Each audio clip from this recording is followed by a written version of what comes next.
Ako si Princess Castro at narito ang mga napapanahong balita.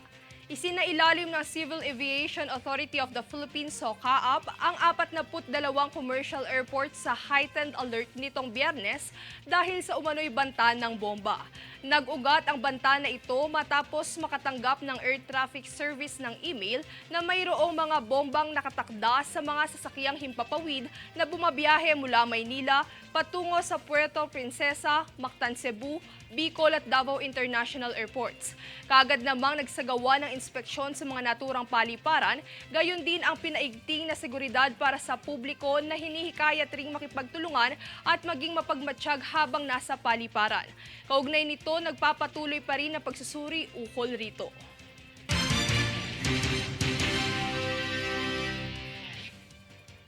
Kasama ng iba't ibang opisyal at delegado, pinangunahan ni Department of Health o DOH Secretary Teodoro Herbosa ang 2023 Ligtas Lakas Awarding Ceremony na ginanap sa Bohol nitong kamakailan lang. Kinilala sa nasabing kaganapan ang mga Centers for Health Development, BARM Ministry of Health at mga local government units immunization efforts sa buong bansa sa pagpapatupad ng COVID-19 vaccination, measles, rubella, bivalent oral polio vaccines, supplemental immunization activity at iba pang mga kampanya ng departamento.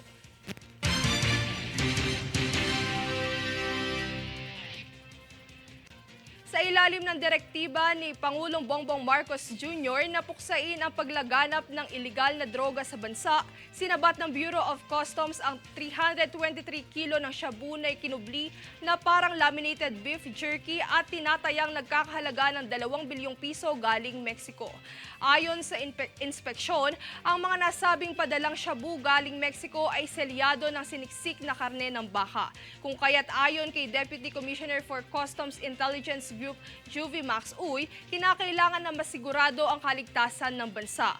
Bukod pa riyan, pinahayag naman ni District Collector Romeo Rosales na patuloy nilang poprotektahan ng bansa laban sa paglaganap ng droga upang maprotektahan ang komunidad sa epekto nito.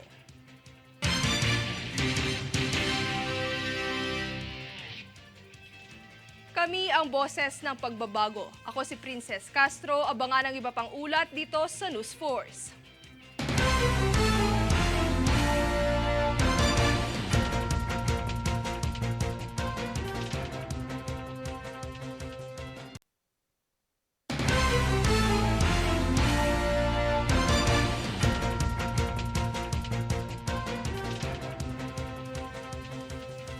Ako si Princess Castro at narito ang mga napapanahong balita. Ipinaalala ng LTFRB sa publiko na ang diskwento sa pamasahe para sa mga estudyante ay maaaring gamitin may pasok man o wala.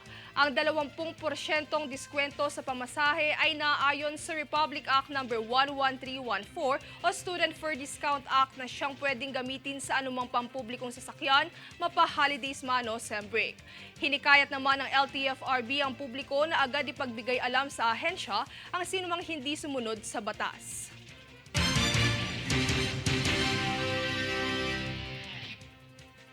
Bilang pagdiriwang ng Communications Month 2023 ngayong Oktubre, ilulunsad ng Presidential Communications Committee o PCO ang Collegiate Campus Caravan. Sa temang community, nagkakaisang tinig tungo sa bagong Pilipinas. Layon ng programang ito ang mga educational interventions tulad ng creative competitions, panel discussion, workshops at exhibition booths. Ang pagtatakda ng pagdiriwang na ito sa buwan ng Oktubre ay sa ilalim ng Proclamation No. 308 na ideklara nitong Agosto.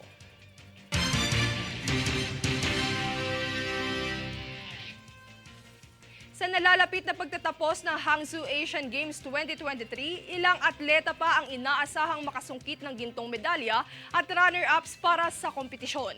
Sa kasalukuyan, may 18 medalya na ang Pilipinas na may 4 na ginto sa pangunguna ng gold medalist na sina Paris Qualifier at Asia's pole vault king AJ Obiena, Gilas Pilipinas men's team at mga jiu-jitsu fighters na sina Margarita Ochoa at Ani Ramirez. Kabilang din sa listahan ang mga silver medalist medalist na sina Wushu Sun the Fighter, Arnel Mandal at Boxing Olympics qualifier Umir Marshall. Habang ang 10 Asian bronze medalist naman ay binubuo ni na Pomsey athlete Patrick Perez, tennis star Alex Ayala, martial artist Jones Inso, Girion Padua, Clemente Tabugara at Sakura Alforte at Kayla Napolis. Kabilang din sina weightlifter Elrin Ando, BMX cyclist Patrick Ku, 2 pambansang kupunan ng sepak takraw at ang tandem ng mixed doubles tennis players Alex Yala at Francis Alcantara.